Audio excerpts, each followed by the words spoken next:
एक 8 साल के बच्चे की माँ फौत हो गई और उसके बाप ने दूसरी शादी कर ली। एक दिन उसके बाप ने उससे पूछा, बेटा तुझे अपनी मरी हुई माँ और नई माँ में क्या फ़र्क लगा? तो लड़का बोला, मेरी नई माँ सच्ची है और मेरी मरी हुई माँ झूठी थी। ये सुनकर उसके बाप को झटका लगा और बोला, क्यों बेटा, ऐसा क्यों लगता है?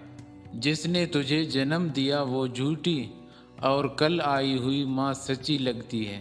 लड़का बोला, जब मैं मस्ती करता था तब माँ कहती थी, अगर तू इस तरह मस्ती करेगा तो तुझे खाना नहीं दूंगी। मैं फिर भी बहुत मस्ती करता था और मुझे पूरे गांव से ढूंढ कर लाती, अपने पास बिठाकर अपने हाथों से खाना खिलाती थी। और ये नई माँ कहती है, अगर तू इस तरह शरारत करेगा तो तुझे खाना नहीं दूंगी। और सच में उसने 2 दिन से मुझे खाना नहीं दिया।